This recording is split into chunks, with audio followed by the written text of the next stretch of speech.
இந்த வீடியோ நான் சின்னதாக ஒரு ட்ரான்ஸ்ஃபர்மேஷன் வீடியோவை மேக் பண்ணி இன்ஸ்டாவில் அப்லோட் பண்ணியிருந்தேன். ஃபஸ்ட்டு இதுக்கு முன்னாடி நான் வீடியோ மேக் பண்ணி இன்ஸ்டாவில் அப்லோட் பண்ணியிருக்கேன். பட் இங்கே துபாய் வந்ததுக்கப்புறம் ஆல்மோஸ்ட் 2 years ஆகிடுச்சு. வந்ததுக்கப்புறம் அதுக்கான டைம் இல்லை, அது நான் கான்சன்ட்ரேட் பண்ணல. மோஸ்ட்லி ஜாப் அப்படியே இருந்துச்சு. ஃபஸ்ட்டு 6 months தான் ஃபிட்னஸில் கான்சன்ட்ரேட் பண்ணி அது ரிலேட்டடாக வீடியோ போட்டுட்ருந்தேன். அது என்ன பெருசாக இம்பேக்ட் ஆகிடுச்சு, ஒன்றும் பெருசாக இல்லையே அப்படின்னா, ஜஸ்ட் எனக்கு பிடிச்சது வீடியோவை மேக் பண்ணி போட்டிருந்தேன்.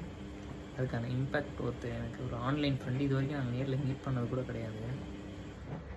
அவங்க எனக்கு ரிப்ளை பண்ணியிருக்காங்க, பாரு.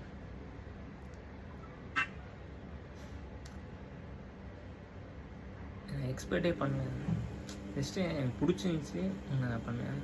இத்தனைக்கும் அவங்கள்ட்ட நான் டயட் ஷேர் சொல்ல, என்ன ஒர்க் அவுட் ரொட்டீன் எதுவுமே சொல்ல. ஜஸ்ட்டு எனக்கு வீடியோ மேக் பண்ண பிடிக்கும், அது ஜஸ்ட்டு ஃபிட்னஸ் ரிலேட்டடாக மேக் பண்ணி அப்லோட் பண்ணியிருந்தேன். இதுக்கான இம்பேக்ட் இப்படி இருக்கும்னு எக்ஸ்பெக்டே பண்ணல. சுத்தமாக எனக்கு இது வரைக்கும் அவங்க ஒரு தடவை கூட நேரில் பார்த்ததில்ல. என்னோடய யூனிக் ஸ்டேஜில் என்னை அப்ரிஷியேட் பண்ணதுக்கு அந்த நாளுக்கும் ஒரு மிகப்பெரிய தேங்க்ஸ் நான் சொல்லிக்கிறேன். ஓகே, இன்னமும் உங்களை இன்ஸ்பைர் பண்ண ரெடியாக இருக்கேன்.